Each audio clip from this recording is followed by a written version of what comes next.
रहस्य जीवनाचे. नमस्कार. रहस्य जीवनाचे कथा मालिकेत आपले स्वागत. मित्र हो, प्रत्येक सर्वसाधारण मनुष्याच्या मनात मनुष्य जीवनाबद्दल, आयुष्याबद्दल अनेक प्रकारचे प्रश्न वेळोवेळी येत असतात. उदाहरणार्थ, मनुष्य या जगात जन्म घेतो, तो कुठून येतो? तसंच मृत्यूनंतर तो हे जग सोडून कुठे जातो? आणि सर्वात मुख्य म्हणजे हा मनुष्य जन्म कशासाठी? हे आणि असे अनेक प्रश्न प्रत्येकाला कधी ना कधी पडतच असतात, भेडसावत असतात. पण याची उत्तरे मात्र कुठेच सापडत नाही. आपल्या कथेतील नायक हर्षल हाही एक सर्वसाधारण माणूस. त्यालाही हे प्रश्न पडतच असणार. पण रोजच्या धकाधकीच्या आयुष्यात त्याला या प्रश्नांकडे लक्ष देण्याची सवडच मिळाली नव्हती. पण 27 जून 1985 रात्री हर्षल आणि त्याचे कुटुंब गाढ झोपलेले असताना असं काहीतरी अतर्क्य घडलं की हर्षलचं त्या पुढीलचं संपूर्ण आयुष्य त्या घटनेने पार बदलून गेलं. मानवी आयुष्याकडे बघण्याचा त्याचा दृष्टिकोन नेहमी करता बदलला. त्या रात्री असे काय घडले ते आता आपण हर्षलच्या शब्दात कथेचा पहिला भाग अशोक मध्ये बघूया. ट्रिंग ट्रिंग ट्रिंग ट्रिंग ट्रिंग ट्रिंग. किती वेळ फोन वाजत होता कोण जाणे. डोळे उघडले तरी काळोखच दिसत होता, म्हणजे अजून रात्रच आहे. किती वाजले असतील? नाईट लॅम्प ऑन करून डोक्यात जवळचे घड्याळ बघितले. 2:30. म्हणजे 27ची रात्र न म्हणता 28 जून 1985ची पहाटच म्हणायची. शेजारी नीता व राजू निरागस चेहऱ्याने शांत झोपले होते. रात्री 12 पर्यंत वादावादी केल्याचा त्यांच्या चेहऱ्यावर मागमूसही नव्हता. रात्री 2:30 वाजता फोन करणारा हा कोण बहाद्दर असावा? काही वाईट बातमी तर नसेल? मनात शंकेची पाल चुकलो. रात्रीचं माणसाचं मन तसंच हळवं असतं. त्यातून आज तर नीता आणि राजूच्या वादावादीने पार डोकं उठलेलं. अशात नुकत्याच लागलेल्या गाढ झोपेतून खडबडून उठल्याने गोंधळलेली अवस्था. क्षणभर फोन उचलूयाच नको असा विचारही मनात आला. तरी धडधडत्या अंतःकरणाने केवळ सरावानेच फोन उचलला. हॅलो हर्षल, मी अशोक बोलतोय, पलीकडून आवाज आला. आता हा अशोक कोण? रात्री 2:30 वाजता याने मला फक्त यासाठी फोन करावा की मला त्याचे नाव कळावे? आणि अशोक म्हणजे तरी कोण? अशोक केळकर, अशोक परांजपे, अशोक कवी, का सरळ अशोकराव कवी? मी खंडीभर अशोकांना ओळखतो. अरे सद्ग्रहस्था, तुझे काही आडनाव, काही दुसरी ओळख वगैरे आहे का नाही? का रात्री 2:30 वाजता मी कावळा करतो काव काव, ओळख पाहू माझे नाव, याचा खेळ खेळायचा? मला फोनवरच खडसावायची इच्छा झाली. हा ऑफिसचा अशोक केळकर असेल तर उद्या ऑफिसमध्ये याला नक्कीच चोपून काढीन, मी मनाशीच ठरवलं. गधड्या, मी अशोक राजे बोलतोय, ओळखलं नाहीस का? माझ्याकडून उत्तर न मिळाल्याने पलीकडच्या अशोकने मला खडसावून जागं केलं आणि मी विजेचा शॉक बसल्यासारखा एका झटक्यात ताड करून उठून बसलो. झोप पार कुठल्या कुठे उडाली. अंगाला दरदरून घाम फुटला आणि सर्रगन काटा उभा राहिला. त्याला कारणच तसं होतं. वर सांगितलेल्या सगळ्या अशोकांना मी या जन्मात कधी ना कधीतरी भेटू शकत होतो, त्यांच्याशी बोलू शकत होतो. पण अशोक राजे? अशोक राजेशी मी आता या जन्मात कधीतरी बोलू शकेन, त्याला भेटू शकेन याची आशा मी 3 दिवसांपूर्वीच सोडली होती.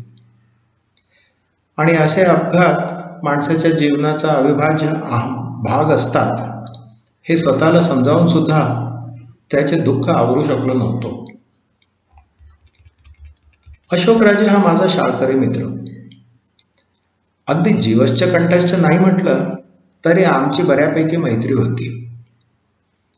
तसं म्हणायला आमच्यात काहीच साम्य नव्हतं. अशोक हा राजे नर्सिंग होमच्या सुप्रसिद्ध डॉक्टर आणि डॉक्टर मिसेस राजेंचा धनाढ्य गर्भश्रीमंत आईबापांचा एकुलता एक मुलगा आणि मी नगरपालिकेत कारकून आईबापांचा चाळकरी मध्यमवर्गीय मुलगा. अशोकचा वर्गात कधी पहिल्या 3 मध्ये नंबर लागलेला आठवत नाही, पण त्याचे मार्क नेहमी 70-80च्या घरात असत.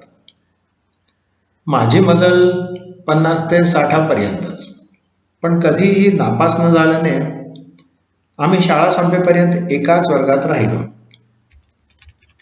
अशोक आणि माझ्या आर्थिक, सामाजिक आणि बौद्धिक पातळीत एवढी तफावत असूनही आमचं बऱ्यापैकी जुळण्याची 2 कारणं होती.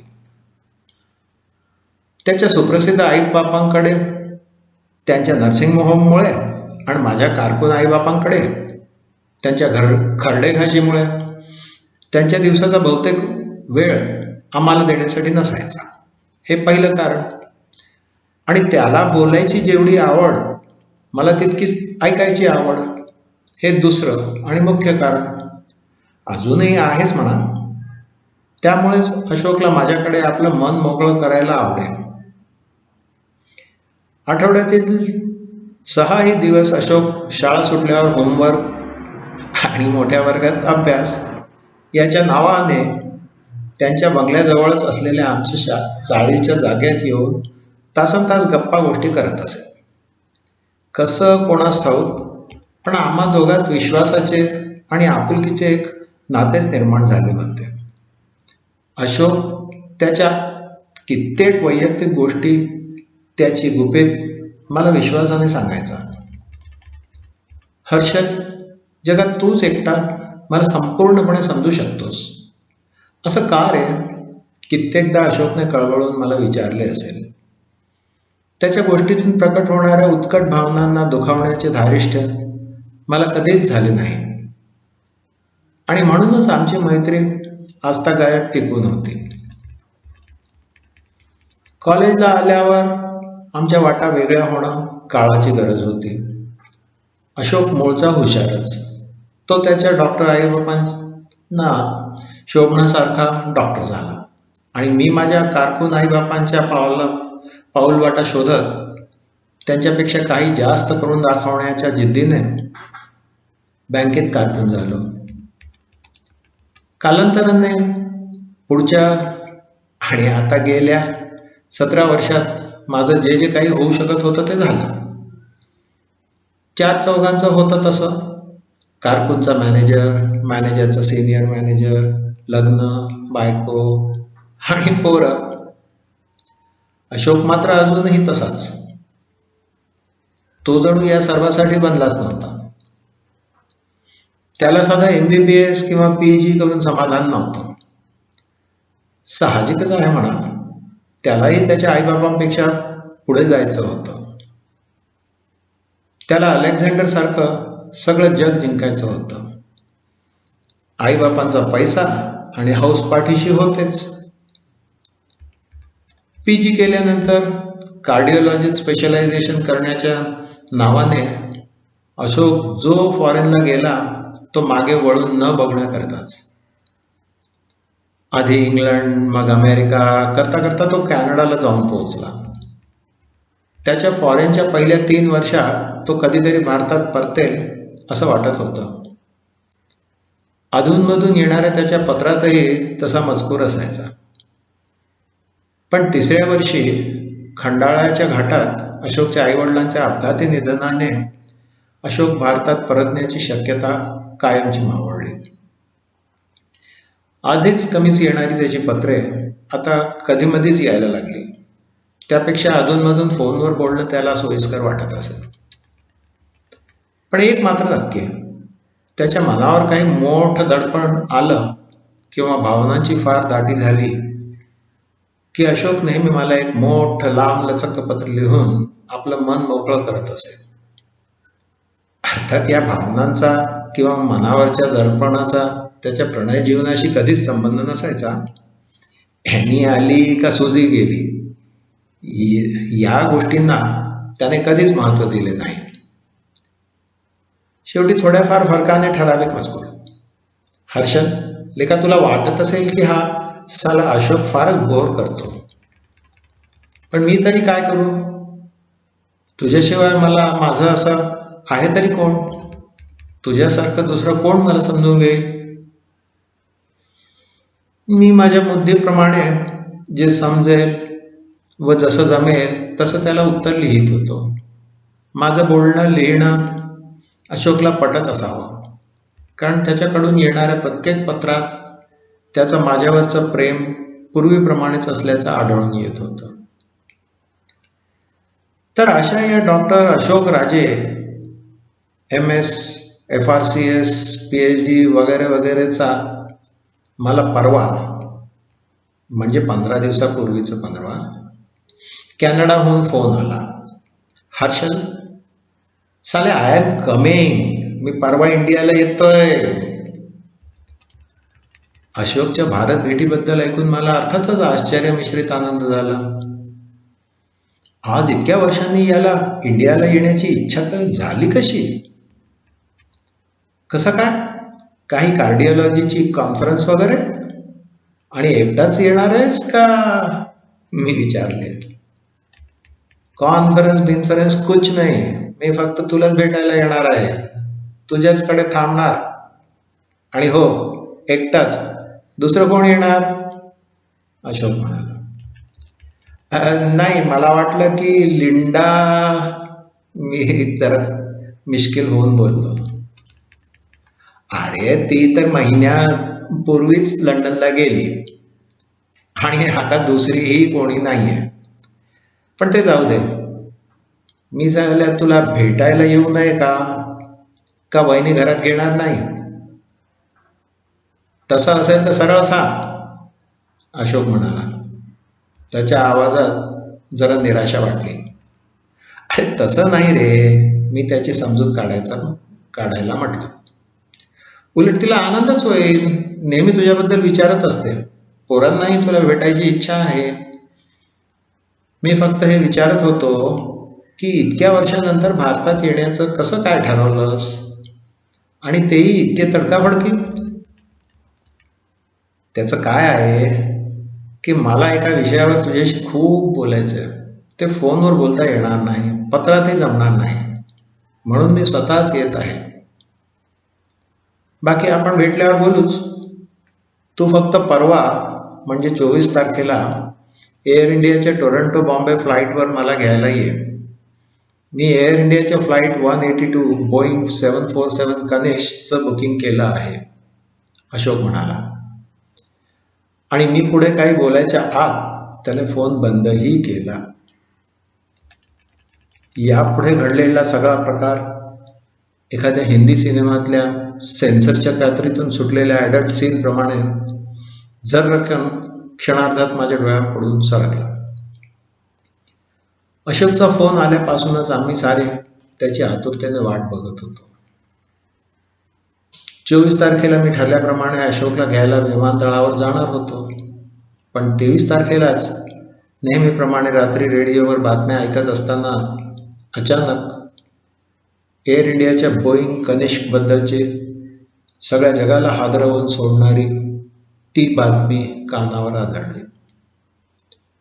टोरंटोहून मुंबईला येणाऱ्या बोईंग 747 फ्लाईट 182 कनिष्कला मोठा अपघात झाला होता.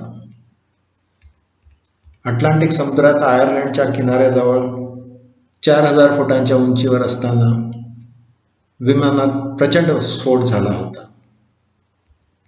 एकही प्रवासी, वैमानिक किंवा चालक दलापैकी कोणाचीही वाचण्याची शक्यता वाटत नव्हती.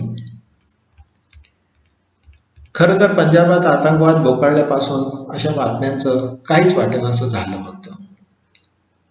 रोज कितीतरी लोक या ना त्या ठिकाणी अतिरेक्यांच्या कारवायांमध्ये ठार होत होते. म्हणून क्षणभर ही बातमी ही त्या बातम्यांसारखीच वाटून केवळ उत्सुकतेपोटी विमानात किती लोक होते, स्फोटाची काय संभाव्य कारणे असावीत वगैरे तपशील ऐकू लागलो. आणि तेव्हाच बातमीतील टोरंटो, कॅनडा, कनिष्क वगैरे शब्दांचा माझ्याशी असलेला संबंध लक्षात आला आणि मी जागच्या जागी कोसळलो.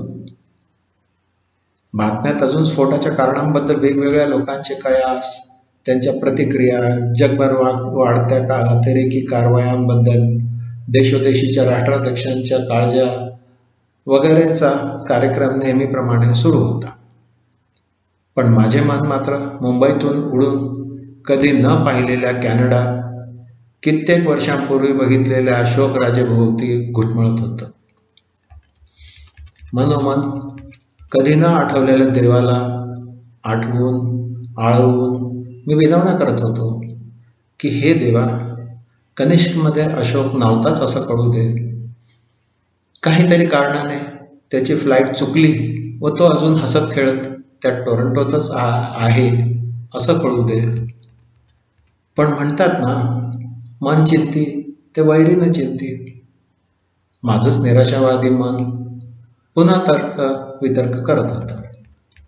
अशोक जर फ्लाईटने नसता येत तर त्याने फोन करून नसतं का तसं कळवलं? तर्क. पण फोनची लाईन अशी लगेच मिळते का? वितर्क. फोनची लाईन मुंबईच्या मुंबईत आणि भारतातल्या भारतात जरी नसेल मिळत तरी फॉरेनहून तर हमखास आणि सहज मिळते. तर्क. शक्य आहे आपलाच फोन बिघडला असल्यामुळे तो फोन करू शकला नसेल. वितर्क. पण ही बातमी ऐकल्यानंतर तरी या माणसाने फोन नाही का? नाही तर तार तरी करावा ना. इथे आम्हाला किती काळजी वाटते हे याला कळू नये का? तर्क. पुढचे कितीतरी तास अशा तर्क वितर्कातच गेले. त्याचबरोबर हळव्या मनाच्या आहारी जाऊन विमानात असलेल्या प्रवाशांची नावे मुंबई विमानतळावरून माहीत करण्याचे प्रयत्नही सुरू होते. पण जवळजवळ 6 तासांनंतर टोरंटोहून बसलेल्या प्रवाशांमध्ये डॉक्टर अशोक राजे हे नाव होते हे कळल्यावर मात्र बुडत्या मनाला जो काडीचा आधार वाटत होता तोही गेला. वेड्या मनाला तरी काहीतरी कारणाने शेवटच्या क्षणाला अशोक विमानात चढलाच नसेल किंवा तो पॅराशूटने उडी मारून वाचला असेल अशी अंधोक्षी आशा होती.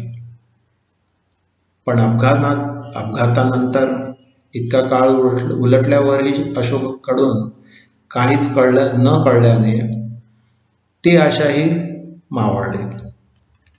अशी दुःखे, असे अपघात हे मनुष्याच्या आयुष्यात कधीतरी येतातच आणि ते सहन करण्यापलीकडे आपल्या हातात काहीच नसतं. अशोक आणि आपला या जन्मीचा संबंध इतकाच होता. वगैरे वगैरे मनाला समजावून मी रोजच्या रटाळ कंटाळवाण्या जीवनचर्येत मन रमवण्याचा प्रयत्न करू लागलो होतो. आणि आज हा फोनवर अशोकचा आवाज ऐकून माझ्या मनाची काय अवस्था झाली, कुठल्या भावनेने मला घेरलं हे शब्दात सांगणं शक्य नाही. त्यात आनंद होता की काळजी होती, भीती होती की शक्य अशक्य असा संभ्रम होता, कुठल्या भावनेचे अधिक्य होते सांगता येणं फारच कठीण आहे. अशोक जिवंत असल्याच्या आनंदात एक मन उड्या मारत होते तर दुसरे तार्किक मन हे अशक्य असल्याचे सांगत होते.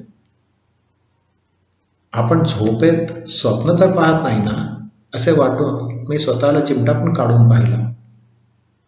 पण नाही, मी जिवंत असणं जितकं सत्य आहे तितकंच मी जागा असणं ही सत्य आहे.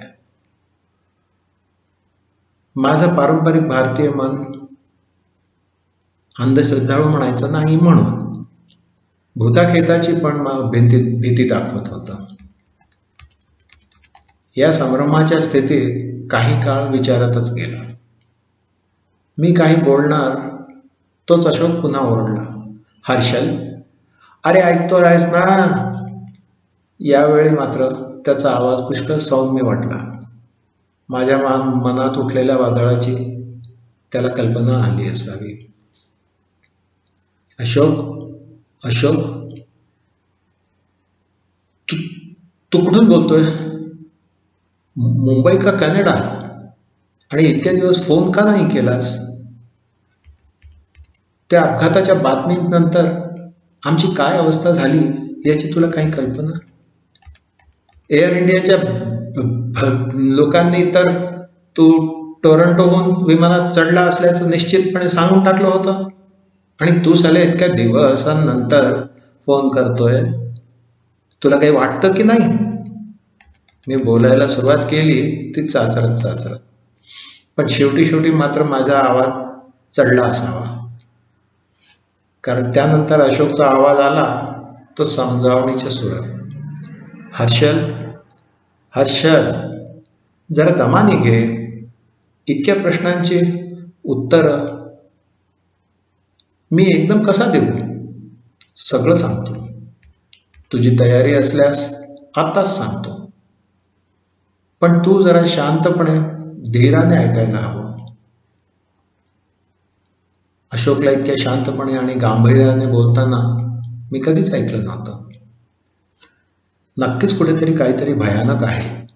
मनाच्या एका कोपऱ्यात अशी भावना मूळ धरू लागली.